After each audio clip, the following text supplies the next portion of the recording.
నమస్తే, welcome to yes news. ముందుగా headlines.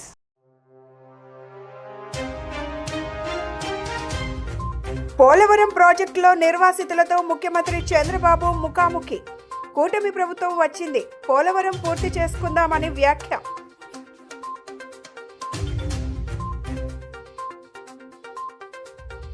Pastor పగడాల ప్రవీణ్ కుమార్ మృతి అంశంపై హోంమంత్రి అనిత స్పందన. పాస్టర్ మృతిపై సమగ్ర విచారణ జరిపించాలని అధికారులకు ఆదేశాలు.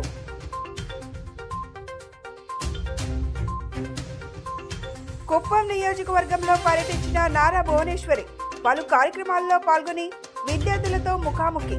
ఫోన్ను అతిగా వాడవద్దని ఆమె విద్యార్థులకు మార్గనిర్దేశం.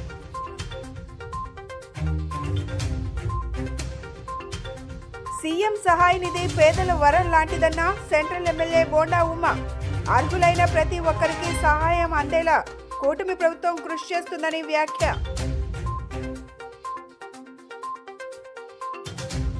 పోలవరం ప్రాజెక్టులో నిర్వాసితులతో ముఖ్యమంత్రి చంద్రబాబు ముఖాముఖి నిర్వహించారు. రైతులు త్యాగం చేసి పోలవరం కోసం భూములు ఇచ్చారని గుర్తు చేశారు. పోలవరం సందర్శనలో భాగంగా తొలుత చంద్రబాబు పోలవరం ప్రాజెక్టు వద్దకు చేరుకున్నారు. ప్రాజెక్టు ప్రాంతాన్ని ఏరియల్ సర్వే ద్వారా పరిశీలించారు. అనంతరం ప్రాజెక్ట్ హెలీప్యాడ్ సైట్ వద్ద పోలవరం నిర్వాసితులతో మాట్లాడారు.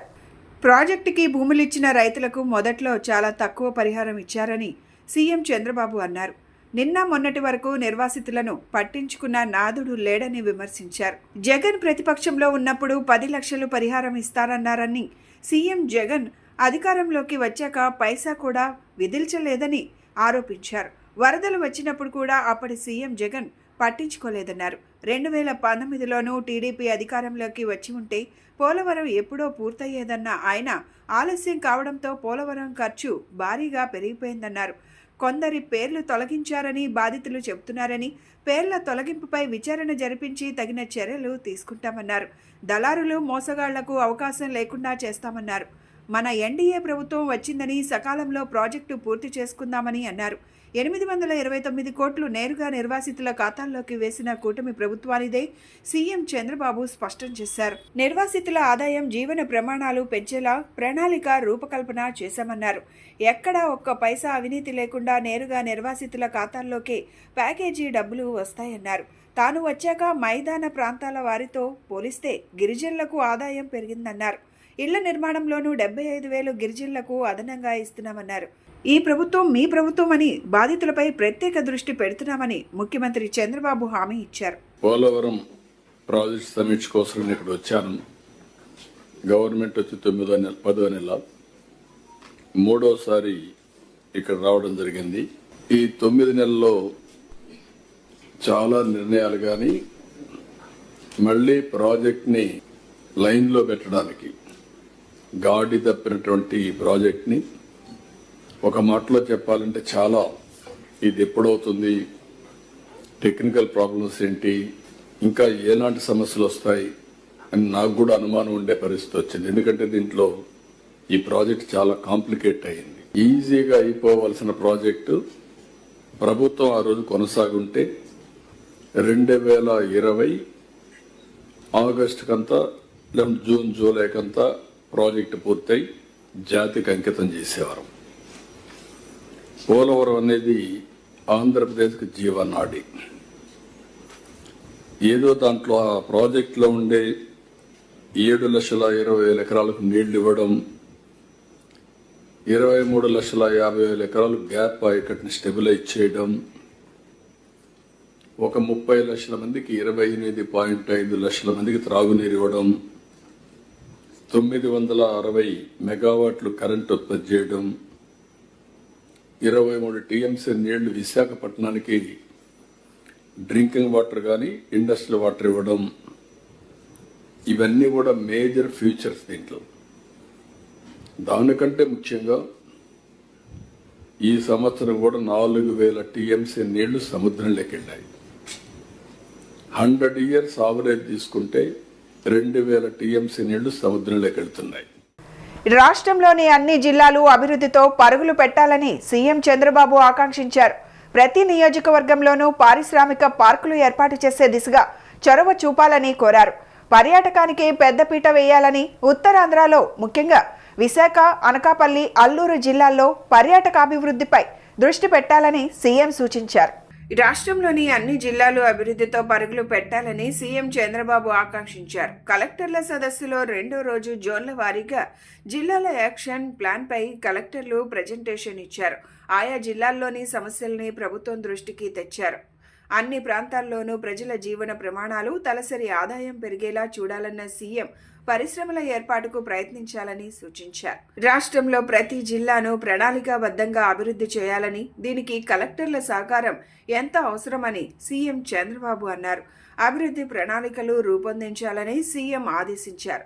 ప్రతి నియోజకవర్గంలోనూ పారిశ్రామిక పార్కులు ఏర్పాటు చేసే విధంగా చొరవ చూపాలని ఆయన కోరారు. కాస్మోపాలిటన్ సిటీగా వృద్ధి చెందుతున్న విశాఖలో కనీసం 5,000 హోటల్ గదులు అందుబాటులో ఉండాలని అన్నారు. వసతులతో పర్యాటకులకు ఆతిథ్యం కల్పించాలని కలెక్టర్లకు సీఎం ఆదేశించారు. పాత జిల్లా కేంద్రాలతో సమానంగా కొత్త జిల్లా కేంద్రాలు జిల్లాల అభివృద్ధి చెందాలని సీఎం సూచించారు. అల్లూరి జిల్లాను పూర్తిగా సేంద్రియ సేద్యం దిశగా ప్రోత్సహించాలని, విశాఖ, అనకాపల్లి జిల్లాలు పారిశ్రామికంగా అభివృద్ధి చెందేలా కలెక్టర్లు ప్రణాళికలు సిద్ధం చేయాలన్నారు. 2% లెస్ లో ఉన్నారు. గుంటూరు 11.21, మీరు కూడా -8.3 లో ఉన్నారు. బాపట్ల 0.83, బాపట్ల 11, అంటే మీరు ఇంకా 1.02 లెస్ లో ఉన్నారు. Palnadu 7.4, very bad. ఎక్కడ మిస్టేక్ ఉందో కరెక్ట్ చేసుకోవాలి. దగ్గర లోయెస్ట్ లో ఉన్నారు. 5% తక్కువ ఉంది. 4 చిల్లర తక్కువ ఉంది. 4.5, 4% దగ్గర తక్కువ ఉన్నట్టుంది. ఈ జోన్లో వచ్చి Krishna number 1 per capital income లో 4,18,997, the second highest in the state. Second NTR 3,53,150 ఈ ఇయర్ వచ్చేదాన్ని బట్టి. ఈ ఇయర్ నెక్స్ట్ ఇయర్ కి projected this year no, next year కి వచ్చి Krishna 4,88,310, NTR 4,17,412, Guntur 3,01,107, below state average. 3,11,000 ఉంటే ఇక్కడ 3,01,000 ఉంది. Bapatla 2,39,000, 2,76,000. Guntur your above 3,54,228 above state average. Bapatla below state average, that is 2,76,030. Palnadu 2,16,504. ఈ ఫిగర్స్ అన్ని ఎందుకు చదివినిపిస్తుందంటే మీకు ఒక ఐడియా ఉండాలి, ఒక క్లారిటీ ఉండాలనే ఉద్దేశంతో నేను చదివినిపిస్తున్నాను. పాస్టర్ పగడాల ప్రవీణ్ కుమార్ మృతి అంశంపై హోంమంత్రి అనిత స్పందించారు. తూర్పుగోదావరి జిల్లా ఎస్పీ నరసింహ కిషోర్ కు ఫోన్ చేసి ఘటనపై పూర్తి వివరాలు అడిగి తెలుసుకున్నారు. పాస్టర్ మృతిపై సమగ్ర విచారణ జరిపించాలని హోంమంత్రి అధికారులను ఆదేశించారు. ఇదే సందర్భంలో ప్రమాదానికి సంబంధించిన సీసీటీవీ ఫుటేజ్లను పరిశీలించాలని హోంమంత్రి సూచించారు. పాస్టర్ పగడాల ప్రవీణ్ కుమార్ మృతి అంశంపై హోంమంత్రి అనిత స్పందించారు. దీనిని కేవలం యాక్సిడెంట్ గా మాత్రమే పరిగణించడం లేదన్న హోంమంత్రి ఈ ఘటనపై అన్ని కోణాల్లోనూ దర్యాప్తు జరుగుతోందన్నారు. రాజకీయంగా, మతపరంగా విద్వేషాలు రగిలేలా వ్యవహరించొద్దని ప్రభుత్వం విజ్ఞప్తి చేస్తోందన్నారు. ప్రమాదవశాత్తు ఈ ఘటన జరిగిందా, ఏమైనా ఇంటెన్షన్ ఉందా అన్నదానిపై విచారణ చేస్తున్నామన్నారు. అనుమానాస్పద మృతిగానే ఈ ఘటనపై ఎఫ్ఐఆర్ నమోదు చేశామన్నారు. ఘటనా స్థలికి సమీపంలో కాల్ డేటా రికార్డులు కూడా తీసుకుంటున్నామన్నారు. దర్యాప్తు విషయంలో ఎవరికి ఎలాంటి అభద్రతా భావన అవసరం లేదని హోంమంత్రి తెలిపారు. విషయం ఏంటంటే ప్రవీణ్ గారి మరణం అనేది చాలా బాధాకరమైన ఇష్యూ. అనుమానాస్పదంగా మృతి చెందారని చెప్పి పోలీసులు కూడా కేసు ఫైల్ చేయడం జరిగింది. ఆ నెక్స్ట్ డే మార్నింగ్ కొంతమంది చూసి ఇలా చనిపోయారని చెప్పగానే పోలీసులు ఇన్వెస్టిగేషన్కి వెంటనే వచ్చి ఇమీడియట్గా బాడీని కూడా అక్కడ నుంచి తీసి ఇన్వెస్టిగేషన్ చేయడం మొదలుపెట్టారు. అందరూ కూడా వాళ్ళ కుటుంబ సభ్యులు ఎవరైతే ఉన్నారో వాళ్ళందరూ కూడా వాళ్ళ అనుమానాస్పదంగా ఆ మృతిని వాళ్ళు భావించిన తర్వాత వాళ్ళ అనుమానాస్పదంగా మృతి అని చెప్పేసి పెట్టడం జరిగింది. ఇమీడియట్గా నేను కూడా ఎస్పీ గారితో మాట్లాడాను, డీజీపీ గారితో మాట్లాడడం జరిగింది. గౌరవ ముఖ్యమంత్రి గారు కూడా దీని మీద ఇమీడియట్గా ఎంక్వైరీ వేసి నిజానిజాలు తేల్చమని చెప్పేసి అందరికీ కూడా ఆర్డర్స్ కూడా పాస్ చేయడం జరిగింది.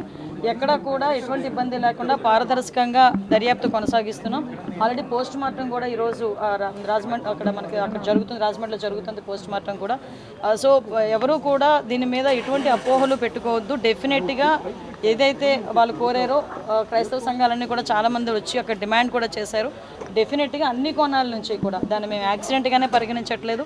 అలాగే అన్ని కోణాల నుంచి కూడా దర్యాప్తు కొనసాగిస్తాము. నియర్ బై ఉన్న సీసీ క్యామ్స్ అన్నింటినీ కూడా పోలీసుల ఫుటేజ్ కూడా తీసుకుంటున్నారు. అదేవిధంగా టవర్ డంప్ని తీసుకుంటారు, సీడియాస్ ఆ నియర్ బై ఉన్న సీడియాస్ని అవన్నీ కూడా తీసుకుంటున్నారు. అన్ని కోణాల్లోని కూడా ఎంక్వైరీ చేస్తున్నాం. ఒక టీంను కూడా దీనికి డిప్లాయ్ చేయడం జరిగింది. దీని మీద దయచేసి నేను ఏం చెప్తున్నానంటే ఇది మతపరమైన ఇష్యూ. దీని అంటే మేము చేసే పని డెఫినెట్గా చాలా ట్రాన్స్పరెంట్గా చేస్తున్నాం. దీని మీద ఎటువంటి అపోహలు పెట్టుకోవద్దని మనస్ఫూర్తిగా నేను తెలియజేస్తున్నానండి. దీని మీద ఎటువంటి రాజకీయాలు కూడా దీని మీద పని చేయకూడదని నేను కోరుకుంటున్నాను. ఎందుకంటే ఇది ఒక పాస్టర్ గారి తాలూకా మృతికి సంబంధించిన ఇష్యూ. మారుతున్న సాంకేతికతను యువత అందిపుచ్చుకోవాలని నారా భువనేశ్వరి సూచించారు. ఫోన్ను ఎంతవరకు వాడాలో తెలుసుకోవాలని అన్నారు. ఫోన్ను అతిగా వాడవద్దని ఆమె విద్యార్థులకు మార్గనిర్దేశనం చేశారు. మారుతున్న సాంకేతికతను యువత అందిపుచ్చుకోవాలని నారా భువనేశ్వరి సూచించారు. ఫోన్ను ఎంతవరకు వాడాలో తెలుసుకోవాలని అన్నారు. యువత ఏఐ, ఐఓటీ నైపుణ్యాలు పెంచుకోవాలని అన్నారు. గ్రామీణ రాజకీయాల్లోకి గ్రామీణ యువత రావాలని సూచించారు. చిత్తూరు జిల్లా కుప్పం నియోజకవర్గంలో పర్యటించిన ఆమె పలు కార్యక్రమాల్లో పాల్గొన్నారు. అగస్త్య విజ్ఞాన కేంద్రాన్ని భువనేశ్వరి సందర్శించారు. అనంతరం ప్రభుత్వ పాఠశాల విద్యార్థులతో ముఖాముఖి నిర్వహించి విద్యార్థులకు పలు సూచనలు చేశారు. అంతకుముందు కర్ణాటకలోని కోలార్ జిల్లా కేజీఎఫ్ పరిధిలోని నంది గోశాలను భువనేశ్వరి సందర్శించారు. ఈ సందర్భంగా భువనేశ్వరికి మహిళలు ఘన స్వాగతం పలికారు. నిజం గెలవాలి యాత్ర సమయంలో తాగునీరు లేక గోవులు అల్లాడుతున్నాయని గోశాల నిర్వాహకులు భువనేశ్వరి దృష్టికి తీసుకెళ్లారు. ఈ విషయంపై స్పందించిన భువనేశ్వరి అక్కడ బోరు వేయించారు. ఇవాళ బోరుబావిని ఆమె పరిశీలించారు. Bharat, you have the future of our country is in your hands. Yes or no? Yes. You all have your potential. You are the ones who will take our country forward and make it proud. So, greetings to everyone. It's an immense honor to be here today at the Agastya International Foundation, an institution dedicated to fostering scientific curiosity, innovation and knowledge.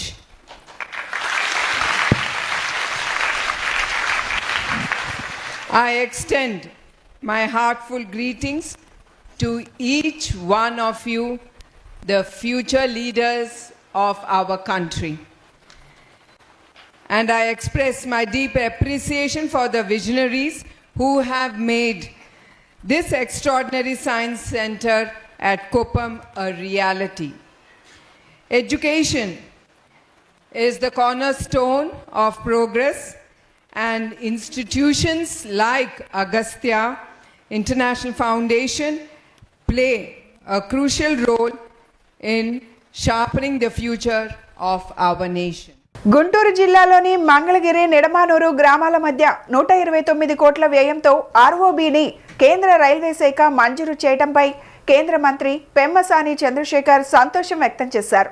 Ugadi పండుగకు ముందు Guntur parliament ప్రజలకు షడ్రసోపేతమైన శుభవార్త చెప్పడం ఆనందంగా ఉందన్నారు. ROB నిర్మాణ వ్యయాన్ని పూర్తిగా కేంద్రమే భరిస్తుందని తెలిపారు. మంగళగిరి, గుంటూరు, అమరావతి ప్రజలకి మరొక శుభవార్త. మంగళగిరి పట్టణాన్ని అమరావతిని కలిపేటువంటి మంగళగిరి నంబూరు రైల్వే గేట్ ఏదైతే ఉందో దాని మీద ఎల్సీ నంబర్ 14 129 కోట్ల రూపాయలతోటి సెంట్రల్ గవర్నమెంట్ 100% ఫండింగ్ తోటి ఈరోజు శాంక్షన్ అయింది. ఈ బ్రిడ్జి చాలా ఇంపార్టెంట్. ఎందుకంటే ఒకటి, రేపు అమరావతిలో కొన్ని వేల కోట్ల రూపాయల వర్క్స్ జరగబోతా ఉన్నాయి. ఆ ఎక్విప్మెంట్ సామాగ్రి అంతా కూడా సిటీ బయటకు తీసుకువెళ్లాలంటే ఇక్కడ ఉన్నటువంటి రైల్వే గేట్ వల్ల తీవ్ర అంతరాయం జరిగేటువంటి పరిస్థితి. సో ఈ బ్రిడ్జ్ వల్ల అదొకటి మంచి జరుగుతుంది. రెండోది, ఇక్కడ ఉన్నటువంటి cricket stadium, Andhra cricket association పెద్ద పెద్ద మ్యాచ్లు చేయాలంటే ఈ రైల్వే గేట్ ఉండటం వల్ల కూడా ఇబ్బంది అవుతుంది. కాబట్టి దీన్ని కూడా ఒక యుద్ధ ప్రాతిపదికన కావాలి అని చెప్పి శ్రీ నారా లోకేష్ గారు, అదే విధంగా ఆంధ్ర క్రికెట్ అసోసియేషన్ కేసినేని చిన్ని గారు కూడా రిక్వెస్ట్ చేస్తా ఉన్నారు. దీనిని నారా లోకేష్ గారు వారి ఆఫీస్ నుంచి అదేవిధంగా మా ఆఫీస్ నుంచి కంటిన్యూస్గా ఫాలో అప్ చేసి ఈరోజు దాన్ని శాంక్షన్ తీసుకొచ్చాం. మళ్ళీ ఇది కూడా ₹1 కూడా రాష్ట్ర ప్రభుత్వంపై భారం పడనటువంటి పరిస్థితి. ఈ విధంగా చూస్తే ఈ గుంటూరు పార్లమెంటు పరిధిలో ఇప్పటి వరకు తీసుకువచ్చిన బ్రిడ్జిలతో కలిపి 5 బ్రిడ్జిలు కంప్లీట్ గా సెంట్రల్ గవర్నమెంట్ ఫండింగ్ తో వస్తున్నాయి. ఏదేమైనప్పటికీ ఈ ప్రాజెక్ట్ ని శాంక్షన్ చేయించినటువంటి శ్రీ నరేంద్ర మోదీజీ గారికి గాని, అదేవిధంగా అశ్విని వైష్ణవ్ గారికి, సోమన్న గారికి, సౌత్ సెంట్రల్ అధికారులకు, మా స్టాఫ్ కి, లోకేష్ గారికి, లోకేష్ స్టాఫ్ గారికి, అదేవిధంగా పవన్ కళ్యాణ్ గారికి అందరికీ కూడా మనస్ఫూర్తిగా ధన్యవాదాలు తెలుపుతా ఉన్నాను. అనారోగ్య సమస్యలతో ఆర్థికంగా ఇబ్బందులు ఎదుర్కొంటున్న వారికి ముఖ్యమంత్రి సహాయ నిధి ఎంతో దోహదపడుతుందని ప్రభుత్వ whip Vijayawada central MLA Bonda Umamaheswara Rao అన్నారు. అర్హులైన ప్రతి ఒక్కరికి సహాయం అందేలా కూటమి ప్రభుత్వం కృషి చేస్తుందని, ముఖ్యమంత్రి నారా చంద్రబాబు నాయుడు కోరిన వెంటనే ఆపన్న హస్తం అందించేలా చర్యలు తీసుకుంటున్నారని తెలిపారు.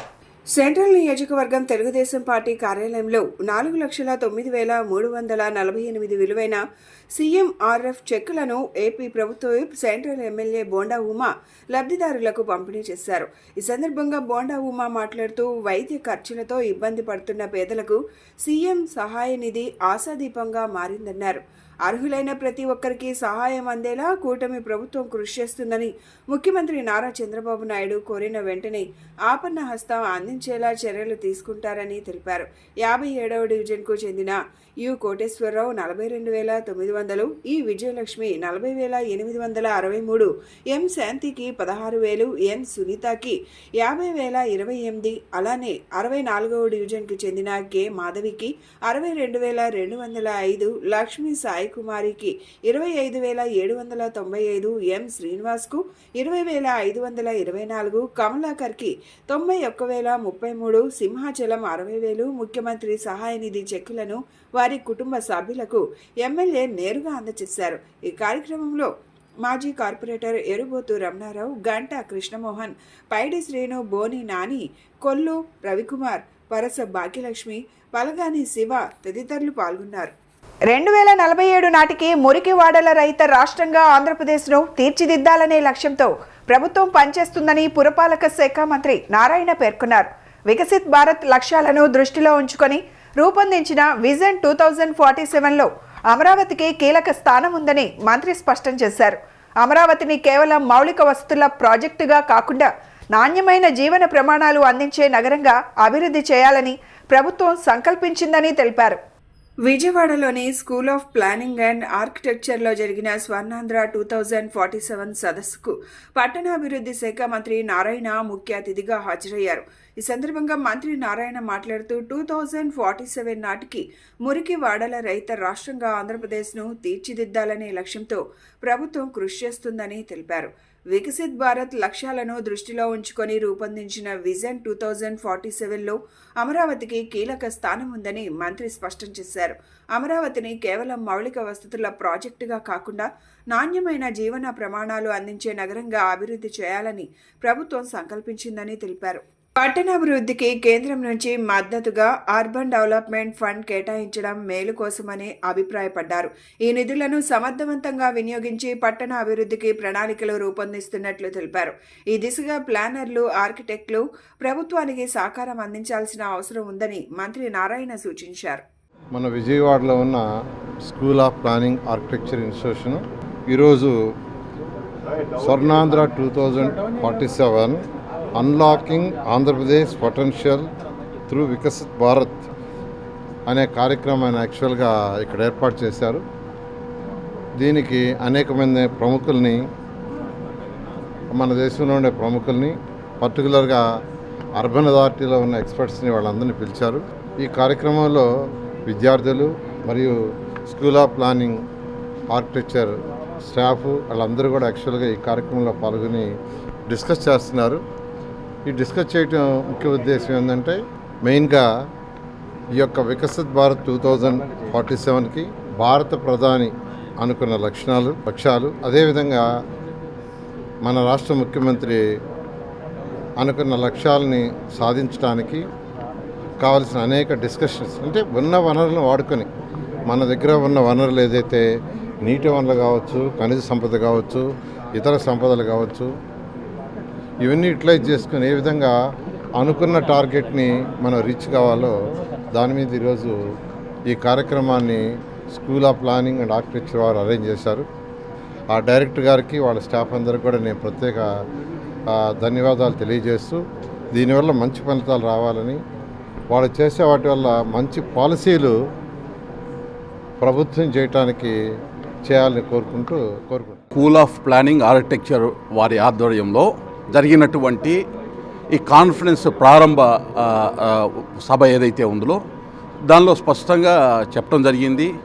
ముఖ్యంగా ప్రధానమంత్రి నరేంద్ర మోడీ గారు ఏదైతే సంకల్పించారో వికసిత్ భారత్ 2047 నాటికి సాధించాలనే సంకల్పము, దాంతోపాటు 2025వ సంవత్సరానికి సంబంధించినటువంటి బడ్జెట్, కేంద్ర బడ్జెట్, ఈ రెండు అంశాలని కలగలిపి ముఖ్యమంత్రి చంద్రబాబు నాయుడు గారు స్వర్ణాంధ్ర స్వాప్నికుడు, ఆయన స్వర్ణాంధ్ర సాధించాలి 2047 నాటికి వికసిత భారత్లో భాగస్వామ్యం చేయాలనే సంకల్పం ఏదైతే ఉందో దానికి ఏ విధంగా ఊతమిస్తాయి వికసిత భారత్ ఇనిషియేటివ్స్ కానీ, అలాగే ఏదైతే బడ్జెట్ 2025కి సంబంధించిన అంశాల మీద చాలా స్పష్టంగా చెప్పడం జరిగింది. ముఖ్యంగా అమృత్ వంటి స్కీమ్స్ కానీ, అదేవిధంగా పిఎం ఆవాస్ యోజనకి సంబంధించినటువంటి పేదలకి గృహాలైతేనేమి, వారికి కావాల్సినటువంటి మౌలిక సదుపాయాల కల్పనకి సంబంధించి ఇప్పుడున్నటువంటి ఇబ్బందులు, అమృత్ 1 పూర్తి అయిపోయి అమృత్ 2 వస్తున్నా కానీ ఇప్పటికీ అమృత్ 1 పనులు అనేక నగరపాలిక సంస్థల్లో పూర్తి కానిటువంటి వాటిని ఏ విధంగా అనుసంధానం చేసుకోవాలి, ఇప్పుడున్నటువంటి సమస్యలను తీరుస్తూ రాబోయే 25 సంవత్సరాల్లో స్వర్ణాంధ్ర సాధన ముఖ్యమంత్రి చంద్రబాబు నాయుడు గారి యొక్క ఏదైతే వారి సంకల్పం ఉందో అది. లెనిన్ సెంటర్లోని ఓం శ్రీ సిరిడి నాగసాయిబాబా వారి శ్రీ నాగమానసాదేవి అమ్మవారి మందిరంలో ఉగాది వేడుకలు ఘనంగా ప్రారంభమయ్యాయి. ఉత్సవాలలో భాగంగా నాగసాయిబాబా నాగమానసాదేవికి విశేష పూజలు, హారతులు ఇచ్చారు. ఉగాది, రంజాన్ పండుగలను పురస్కరించుకొని పేద మహిళలకు మందిరం వ్యవస్థాపక అధ్యక్షులు కె సుధాస్వామి చీరలు పంపిణీ చేశారు. ఉగాది పండుగ అందరి జీవితాల్లో వెలుగులు నింపాలని ఆకాంక్షించారు. లెనిన్ సెంటర్లోని ఓం శ్రీ సిరిడి నాగసాయిబాబా వారి శ్రీ నాగమానసాదేవి అమ్మవారి మందిరంలో ఉగాది వేడుకలు ఘనంగా ప్రారంభమయ్యాయి. ఉత్సవాలలో భాగంగా నాగసాయిబాబా నాగమానసాదేవికి విశేష పూజలు, హారతులు ఇచ్చారు. ఈ పూజా కార్యక్రమంలో భక్తులు విచ్చేసి నాగసాయిబాబా నాగమానసాదేవి ఆశీస్సులు పొందారు.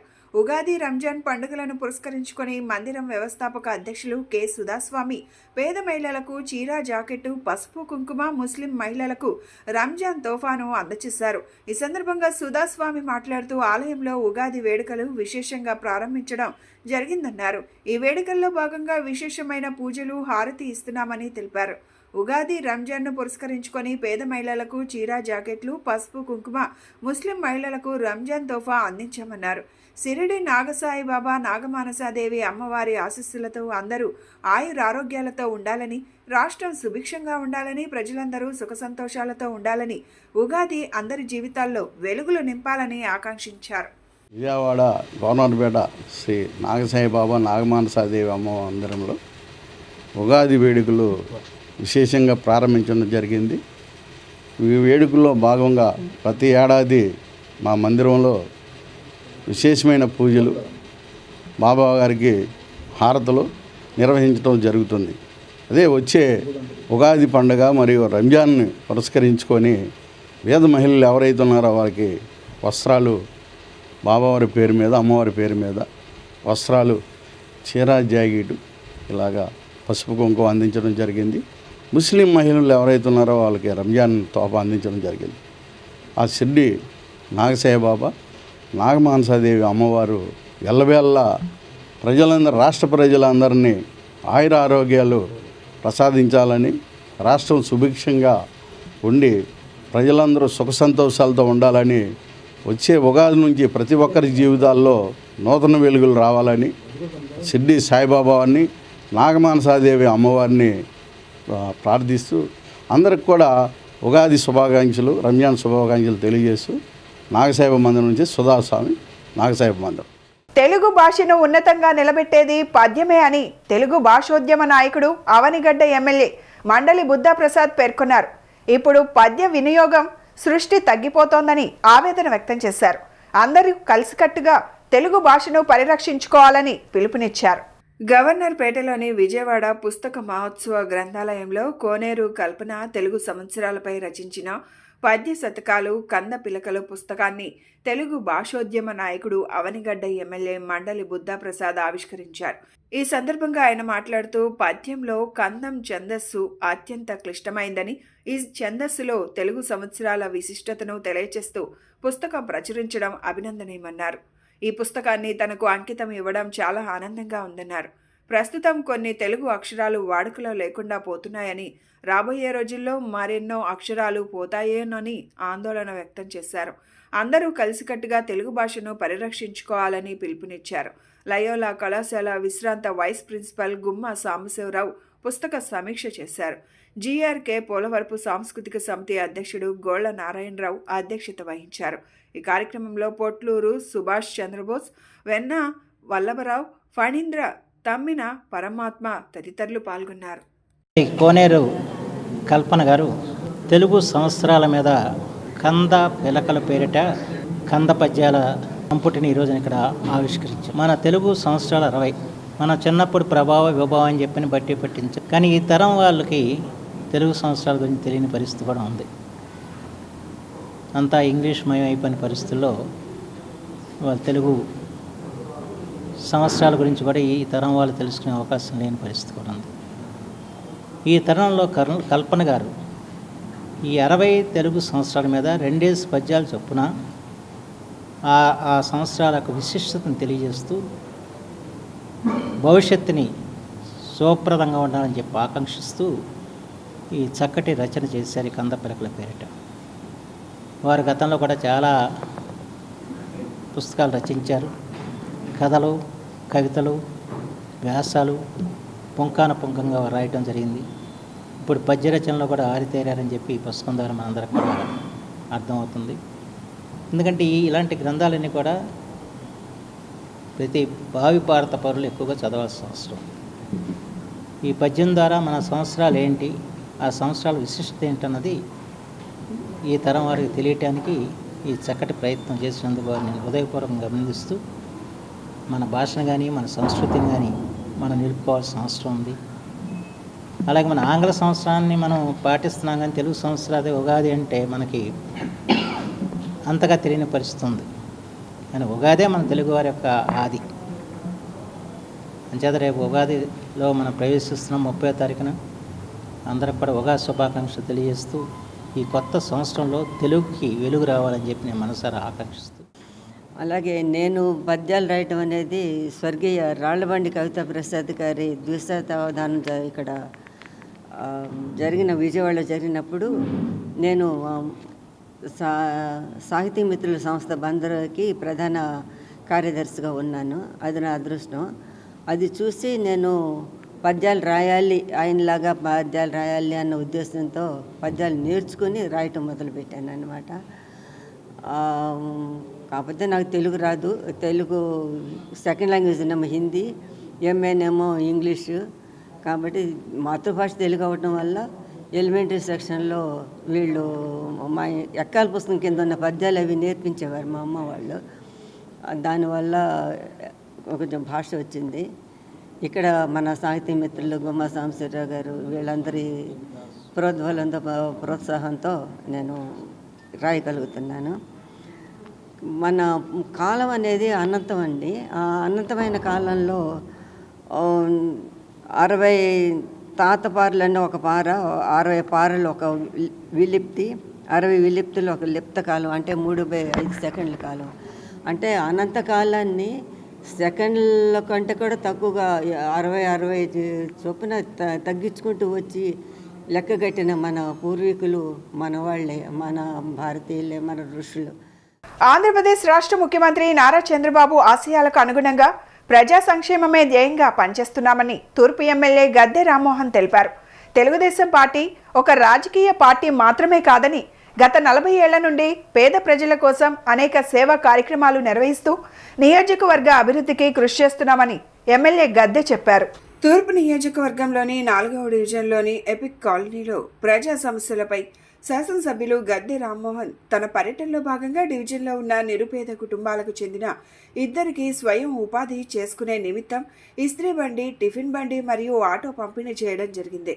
ఈ పర్యటనలో ఆయన ప్రజల సమస్యలను అడిగి తెలుసుకున్నారు. ఈ సందర్భంగా ఎమ్మెల్యే గద్దె రామ్మోహన్ రావు మాట్లాడుతూ ముఖ్యమంత్రి చంద్రబాబు నాయుడు, ఉప ముఖ్యమంత్రి పవన్ కళ్యాణ్, బీజేపీ నేతల సహకారంతో రాష్ట్రంలో అభివృద్ధి కార్యక్రమాలు శరవేగంగా జరుగుతున్నాయని చెప్పారు. అటు ప్రభుత్వ సహకారంతో ఇటు వ్యక్తిగతంగానూ తాను ప్రజల సంక్షేమం కోసం పనిచేస్తున్నానని చెప్పారు. తెలుగుదేశం పార్టీ ఆధ్వర్యంలో ట్రస్టులు ఏర్పాటు చేసి ఉచిత విద్య, వైద్యంతో పాటు అనేక సేవా కార్యక్రమాలను నిర్వహిస్తున్నామని తెలిపారు. తెలుగుదేశం పార్టీ, అదేవిధంగా జనసేన, బీజేపీ కూటమి నిరంతరం పబ్లిక్ చేరువుగా ఉండాలా, వాళ్ళ సమస్యల పరిష్కారం కోసం ఇటు ప్రభుత్వం ద్వారా కానీ, వ్యక్తిగతంగా కానీ, లేదా పార్టీ పరంగా కానీ ఆ సమస్యలు పరిష్కారం చేయాలని చెప్పి నిరంతరం చంద్రబాబు గారు, అదేవిధంగా పవన్ కళ్యాణ్ గారు, అదేవిధంగా బీజేపీ పార్టీ కూడా అదే ఉద్దేశంతో ముందుకెళ్ళడం జరుగుతూ ఉంది. సో ఆ విధానంలోనే ఈ రోజున వల్లి అనే ఒక మహిళా కార్యకర్తకి 25,000 రూపాయలు చేసే ఇడ్లీ బండి, టిఫిన్ బండి వాళ్ళ తెలుగుదేశం పార్టీ, కూటమి పార్టీ అంతా కూడా కలిపి వారికి ఇవ్వటం జరిగింది. వారితో పాటు కృష్ణమోహన్ అనే కార్యకర్తకి డౌన్ పేమెంట్ కట్టి ఆటో ఇవ్వటం జరిగింది. అదేవిధంగా మరొక వ్యక్తికి, రజిక సోదరులకి ఇస్త్రీ బండిని ఇవ్వడం జరిగింది.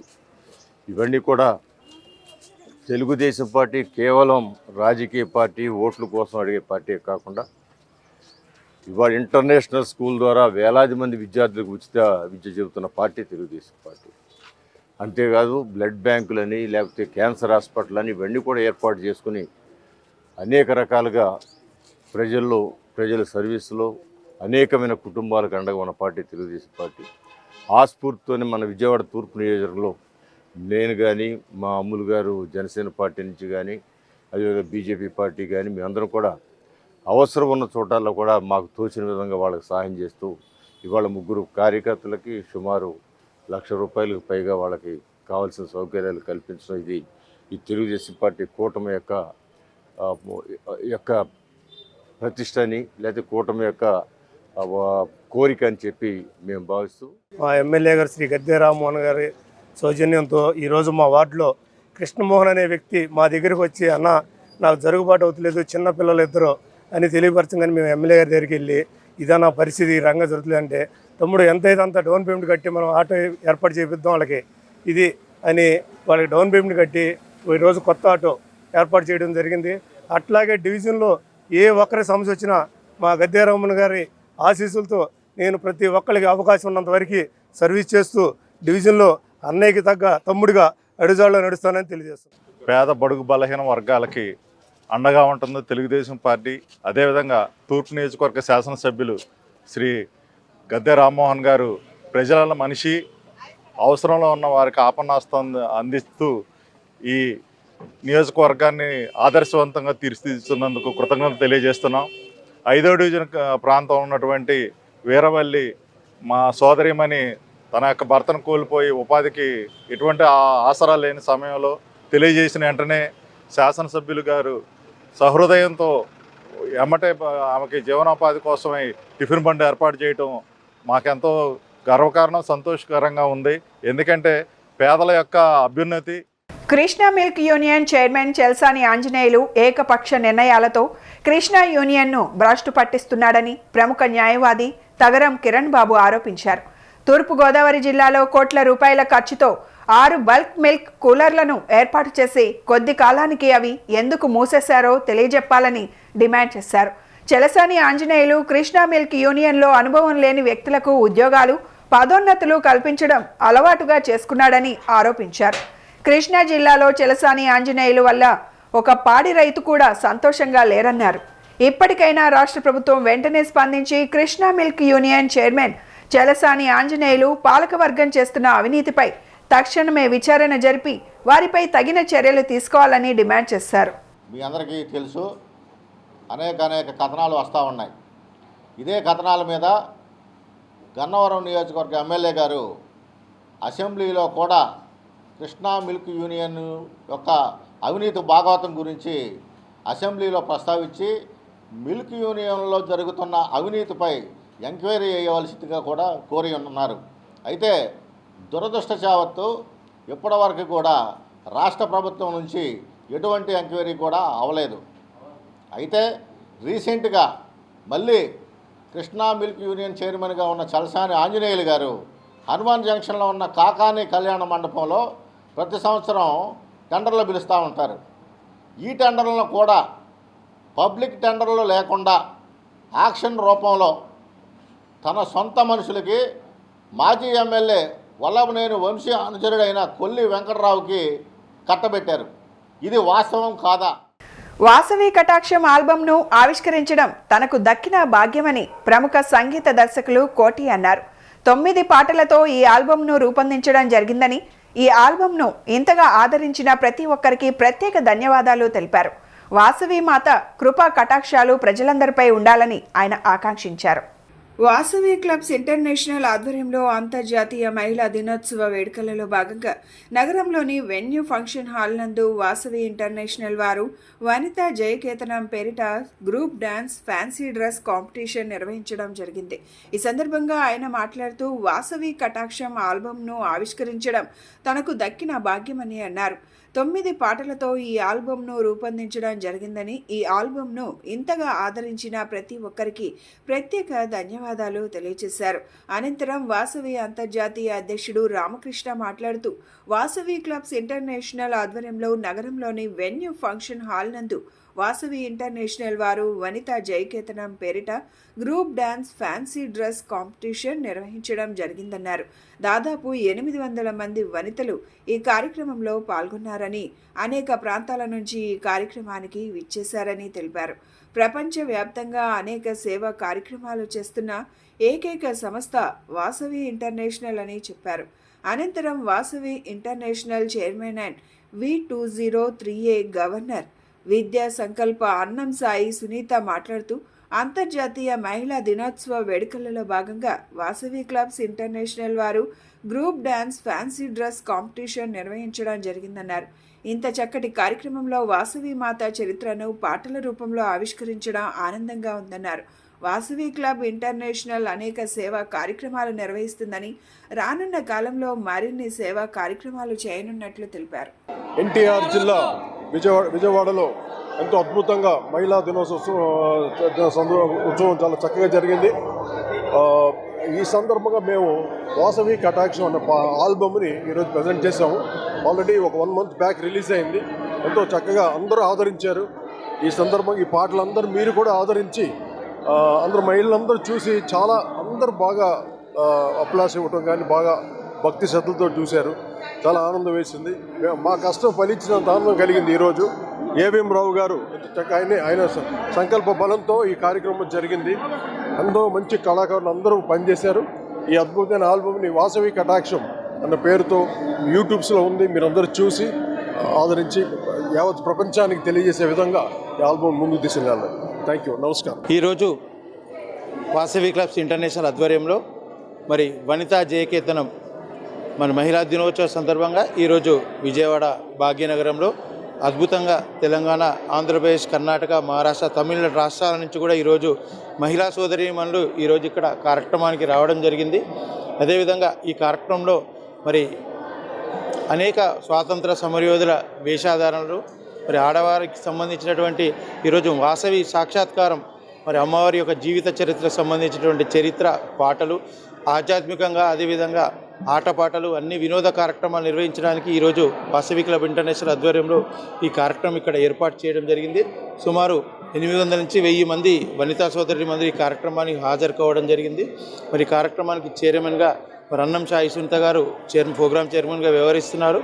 ఈ కార్యక్రమానికి హాజరైనటువంటి వనితా సోదరులు అందరికీ కూడా పేరు పేరున నమస్సుమాంజలి తెలియజేస్తూ ఇలాంటి కార్యక్రమాలు వాసవి క్లబ్ ఇంటర్నేషనల్లో సేవా కార్యక్రమాలతో పాటు ఆధ్యాత్మిక కార్యక్రమాలు అదేవిధంగా ఆహ్లాద కార్యక్రమాలు కూడా నిర్వహించే ఏకైక సంస్థ వాసవి క్లబ్ ఇంటర్నేషనల్ అని చెప్పని తెలియజేస్తూ జై హింద్, జై వాసవి.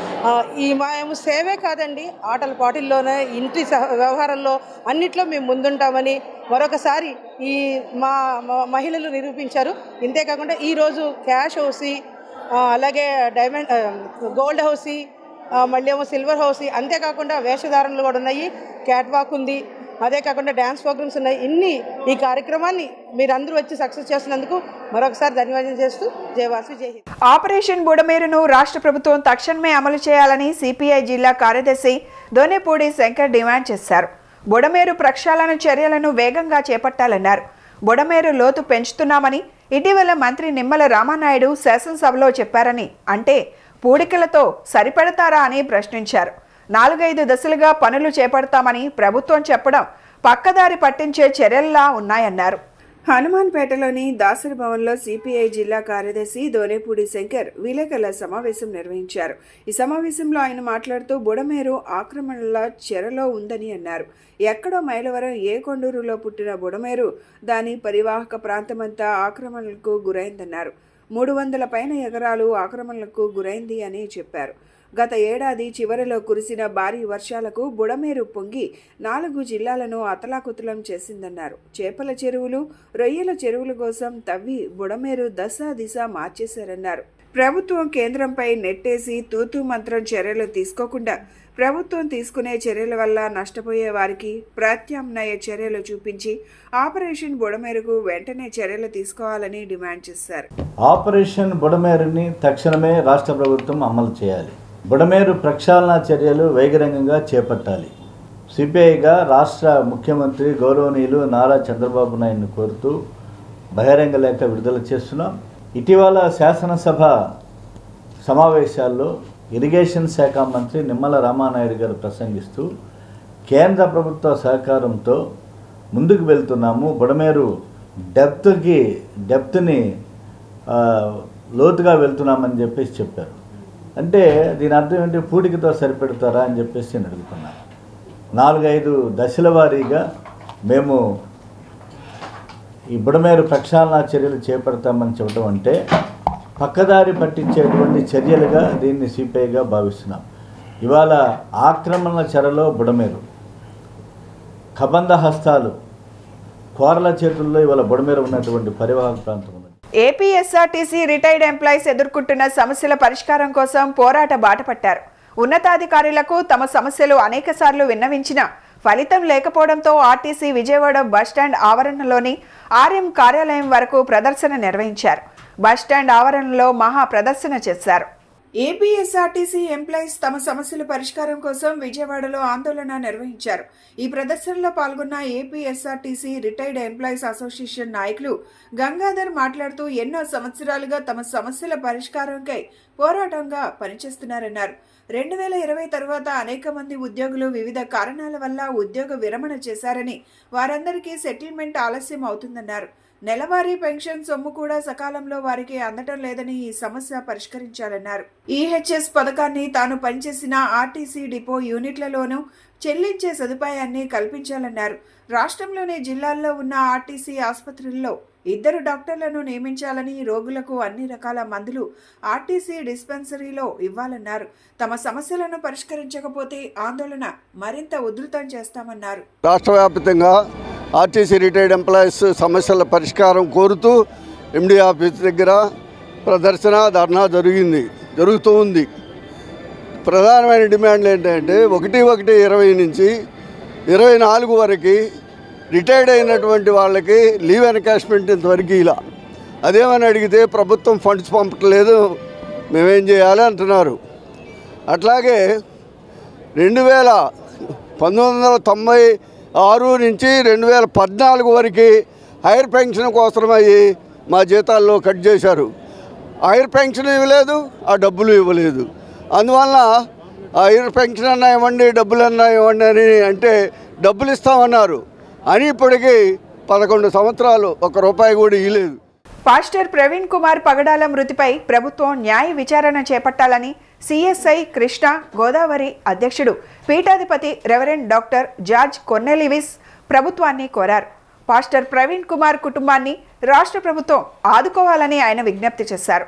హైదరాబాద్లో వ్యాఖ్య పరిచర్య చేసి తిరిగి విజయవాడ మీదుగా కొవ్వూరు వెళ్తున్న సమయంలో రాజమండ్రి వద్ద పాస్టర్ పగడాల ప్రవీణ్ కుమార్ అనుమానాస్పద స్థితిలో మృతి చెందారు. దీనికి నిరసనగా సిఎస్ఐ ఆల్ సెయింట్ చర్చ్ ప్రాంగణంలో బిషప్ పాస్టర్ ప్రవీణ్ కుమార్ పగడాలకు సిఎస్ఐ కృష్ణా గోదావరి అధ్యక్ష ఖండ పీఠాధిపతి రెవరెండ్ డాక్టర్ జార్జ్ కోర్నెలిస్తో పాటు క్రైస్తవ పాస్టర్లు మత విశ్వాసులు నివాళులు అర్పించారు. మరి భారతదేశము సర్వమత సమ్మేళనం అని చెప్పి రాజ్యాంగము తెలియచేయచ్చు ఉన్నది.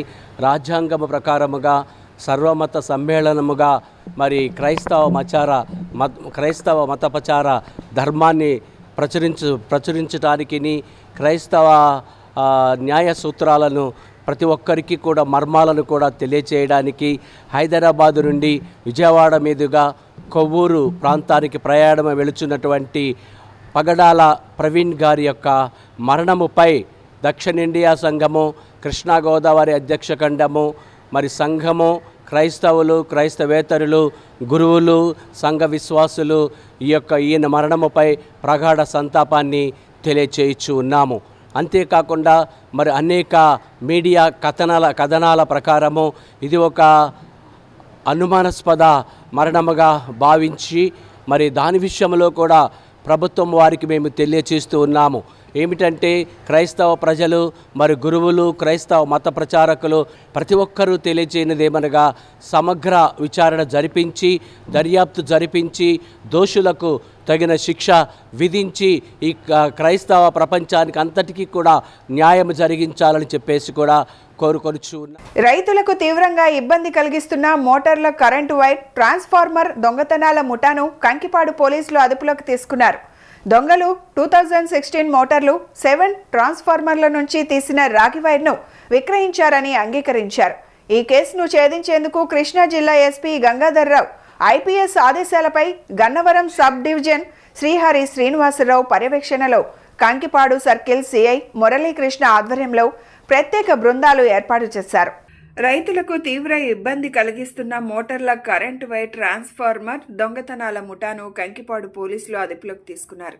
కృష్ణా ఎన్టీఆర్ జిల్లాలో వివిధ మండలాల్లో దొంగతనాలకు పాల్పడుతూ వాటిని విక్రయిస్తున్న 3 వ్యక్తులను పోలీసులు అరెస్టు చేశారు. దొంగలు పొలాల్లో ఉన్న కరెంటు వైర్ను కటింగ్ ప్లేయర్తో కట్ చేసి కాల్చి ఉండలుగా మార్చి అమ్ముతూ, అలాగే ట్రాన్స్ఫార్మర్లకు పగలగొట్టి అందులోని రాగి వైరు చుట్టలను దొంగతనం చేసి విక్రయిస్తూ జీవనం సాగిస్తున్నారు. దొంగలు 2016 మోటార్లు, 7 ట్రాన్స్ఫార్మర్ల నుంచి తీసిన రాగి వైర్లను విక్రయించారని అంగీకరించారు. ఈ కేసును ఛేదించేందుకు కృష్ణా జిల్లా ఎస్పీ గంగాధర్రావు ఐపీఎస్ ఆదేశాలపై గన్నవరం సబ్ డివిజన్ శ్రీహరి శ్రీనివాసరావు పర్యవేక్షణలో కంకిపాడు సర్కిల్ సిఐ మురళీకృష్ణ ఆధ్వర్యంలో ఎస్ఐ సందీప్ మరియు పోలీసులు కలిసి ప్రత్యేకంగా ప్రయత్నించారు. అంతర్రాష్ట్ర ముఠా సభ్యులు కంకిపాడు మండలం పొద్దుటూరు గ్రామం కొనతనపాడు అడ్డ రోడ్డు వద్ద NH65 హైవే వద్ద వెహికల్ చెక్ నిర్వహణలో ఉండగా పట్టుబడ్డారు. 2 బైక్లపై 30 సంవత్సరాల మధ్య వయసున్న 3 వ్యక్తులు పోలీసులను చూసి పారిపోవడానికి ప్రయత్నించారు. అయితే అప్రమత్తమైన పోలీసులు వారిని వెంటనే పట్టుకొని అదుపులోకి తీసుకున్నారు. మన మండలంలో పక్క మండలాల్లో అంటే మనకి ఆనుకుని ఉన్న ఉంగుటూరు, ఇటు తోటలవల్లూరు, ఇటు ఉయ్యూరు, మళ్ళీ అటు మల్లవల్లి, మన ఇక్కడ ఆత్కూరు, మన ఈ ఏరియాల్లో ఇక్కడ వ్యవసాయ మోటార్లలో మోటార్ కిన్ను ఈ లోపల ఉన్న ప్లగ్ బాక్స్కి మధ్యలో ఉన్న రాగి వైర్లు ఎక్కువగా దొంగతనాలు జరుగుతున్నాయి. అదేవిధంగా చెడిపోయిన ట్రాన్స్ఫార్మర్లో కూడా అంటే చెడిపోయినవి కాదు, ఆగి ఉన్న ట్రాన్స్ఫార్మర్లో కూడా రాగి వైర్లు వాటిని ఓడదీసి రాగి వైర్లు థెఫ్ట్ అవుతున్నాయి. ఇదన్నింటి మీద మన వ్యవసాయం చేసుకున్న రైతులు చాలా ఇబ్బందులు పడుతున్నారు. అంటే సుమారుగా 300 కేజీలు బరువు గల వైరు, రాగి వైరు తీసుకున్నారు. దీని విలువ 4,50,000 సుమారుగా ఉంటుంది. దీనివల్ల ఏంటంటే మనకి పోయిన ప్రాపర్టీ వసూలు చేయడమే కాకుండా ఈ దొంగతనాలు ఆపటం వల్ల రైతులు యొక్క ఇబ్బందుల్ని మనం తొలగించినట్లయింది. ఈ విషయంలో మన జిల్లా ఎస్పీ గారు మన ఇక్కడ విశేషంగా కృషి చేసిన పోలీస్ సిబ్బందిని కూడా ఉదయం వచ్చి స్వయంగా సారు వీళ్ళందరినీ అభినందించి వెళ్ళారు. దీనిలో పాల్గొన్న వారందరికీ కూడా త్వరలో బందరు ఎస్పీ గారు ఆఫీసు పిలిచి వీళ్ళని రివార్డులతో సత్కరించుతామని కూడా మురళీకృష్ణ గారు సిఐ గారికి చెప్పి వెళ్ళారు. ఈ ముద్దాయిలతో కూడా ఎస్పీ గారు మార్నింగ్ మాట్లాడి వెళ్ళడం జరిగింది. ఈ విషయంలో దీన్ని బాగా విశేషంగా కృషి చేసిన కంకిపాటి సిఐ గారికి, అలాగే ఎస్ఐ సందీప్కి, తాతాచార్యులకి మన రూరల్ ఎస్ఐ గారికి కూడా ప్రత్యేకంగా అభినందిస్తూ వీళ్ళని అరెస్ట్ చేసాము, రిమాండ్ ఇవ్వము. రంజాన్ మాసం సందర్భంగా రాష్ట్ర ప్రభుత్వం నిర్వహిస్తున్న ఇఫ్తార్ విందును మైనార్టీ హక్కుల పరిరక్షణ సమితి స్వాగతిస్తుందని సమితి ప్రతినిధి ఫారూక్ షుబ్లీ తెలిపారు. ముఖ్యమంత్రి చంద్రబాబు మైనార్టీల పక్షపాతిగా వ్యవహరిస్తున్నారని ఆయన పేర్కొన్నారు.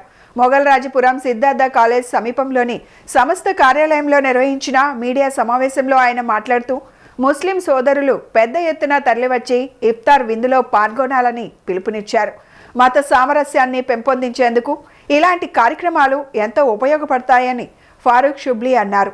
చేయడానికి గల కారణం ఒకరిని ద్వేషించడమో, లేకపోతే ఒకరిని టార్గెట్ చేయడమో, లేకపోతే కౌంటర్గా మనం ప్రెస్ మీట్ ఏర్పాటు చేయడం అనేది కాదు.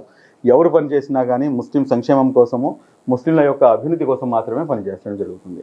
కానీ నిన్న కొన్ని దురదృష్టకరమైనటువంటి అంశం ఏమిటంటే, బాగా తెలిసినటువంటి వారు సైతం కూడాను ఇఫ్తార్ విందును బహిష్కరిస్తున్నాము అని చెప్పడం అనేది అది కొంచెం బాధ కలిగించినటువంటి అంశం. ఎందుకంటే ఇఫ్తార్ విందు అనేది ఈ దేశంలో హిందూ ముస్లింల ఐక్యత కొరకు, హిందూ ముస్లింల యొక్క ఏదైతే సోదర భావం ఉందో దాన్ని పెంపొందించడానికి ఏర్పాటు చేసేటటువంటి కార్యక్రమము.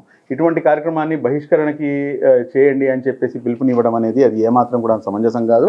కానీ ఖచ్చితంగా ఏదైతే వక్ఫ్ అమెండ్మెంట్ యాక్ట్ ఉందో దానికి ఈ దేశంలో ఉన్నటువంటి, ఈ రాష్ట్రంలో ఉన్నటువంటి నాతో పాటు కలిపి ప్రతి ఒక్కరు కూడా వ్యతిరేకం, అందులో ఏమాత్రం కూడాను అనుమానం లేదు. కానీ మా యొక్క యాంగిల్ ఏంటంటే, అవతలవాడు ఏంటంటే సగం గ్లాస్ ఖాళీగా ఉంది అని చెప్తే కనుక మా యొక్క చూసేటటువంటి పద్ధతి ఏమిటంటే సగం గ్లాస్ ఫుల్గా ఉన్నాయి కదా అని చెప్పేసి మా యొక్క చూసే పద్ధతి. కాబట్టి అంతే, దీనికి తప్పించి వేరే తేడా అయితే ఏం లేదు. కానీ ఏదైతే ఇఫ్తార్ విందు ఉందో ఆ ఇఫ్తార్ విందుని ఖచ్చితంగా ప్రభుత్వం ఏర్పాటు చేసినటువంటి ఇఫ్తార్ విందుని గౌరవ నారా చంద్రబాబు నాయుడు గారికి ఈ విందుకి హాజరవుతున్నారు. ఖచ్చితంగా ఈ విందుని జయప్రదం చేయాల్సినటువంటి బాధ్యత ఈ రాష్ట్రంలో ఉన్నటువంటి ముస్లిం సోదరులందరిపై కూడా ఉంది అని చెప్పేసి నేను తెలియజేస్తూ, ఏదైతే వక్ఫ్ అమెండ్మెంట్ యాక్ట్ ఉందో ఈ యాక్ట్ ఈ రోజున జేపీసీకి వెళ్ళిందంటే దానికి మూల కారణం రాష్ట్రంలో లక్షల కోట్ల రూపాయలు విలువ చేసే వక్ఫ్ బోర్డు ఆస్తులు ఉన్నాయని, వాటిని ప్రభుత్వం పరిరక్షించాలని నవరంగ్ కాంగ్రెస్ పార్టీ వ్యవస్థాపక అధ్యక్షులు షేక్ జలీల్ డిమాండ్ చేశారు. ఈ 9 నెలల కాలంలో ముస్లింల అభివృద్ధికి ఒక్క రూపాయి కూడా కూటమి ప్రభుత్వం ఖర్చు చేయలేదని విమర్శించారు. గాంధీనగర్ ప్రెస్ క్లబ్లో నవరంగ్ కాంగ్రెస్ పార్టీ ఆధ్వర్యంలో మీడియా సమావేశం నిర్వహించారు.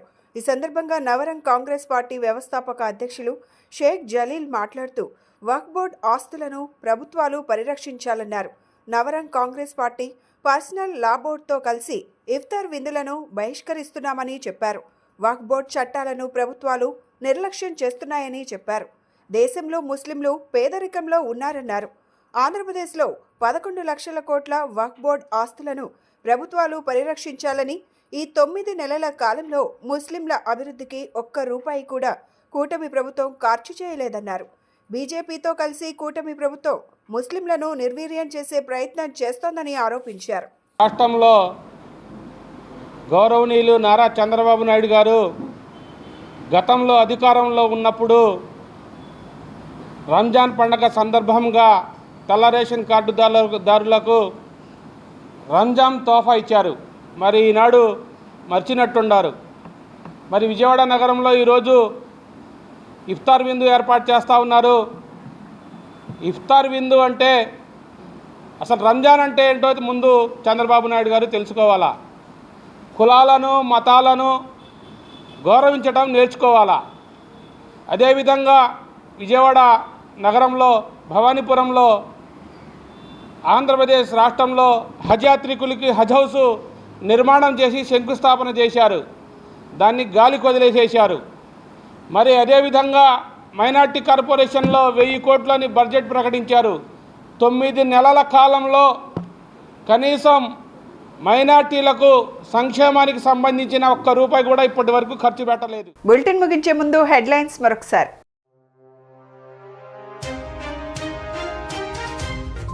పోలవరం ప్రాజెక్టులో నిర్వాసితులతో ముఖ్యమంత్రి చంద్రబాబు ముఖాముఖి. కూటమి ప్రభుత్వం వచ్చింది, పోలవరం పూర్తి చేసుకుందామని వ్యాఖ్య.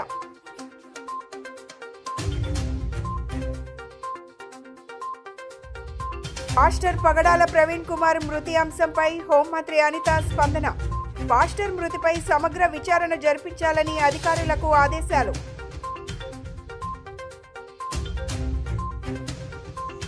కుప్పం నియోజకవర్గంలో పర్యటించిన నారా భువనేశ్వరి పలు కార్యక్రమాల్లో పాల్గొని విద్యార్థులతో ముఖాముఖి.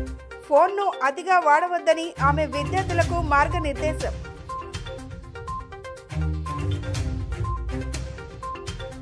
సీఎం సహాయ నిధి పేదల వరం లాంటిదన్న సెంట్రల్ ఎమ్మెల్యే బోండా ఉమ.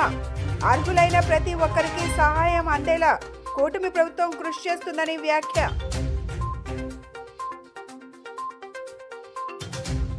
ఇవి ఈనాటి bulletin updates. Keep watching yes news.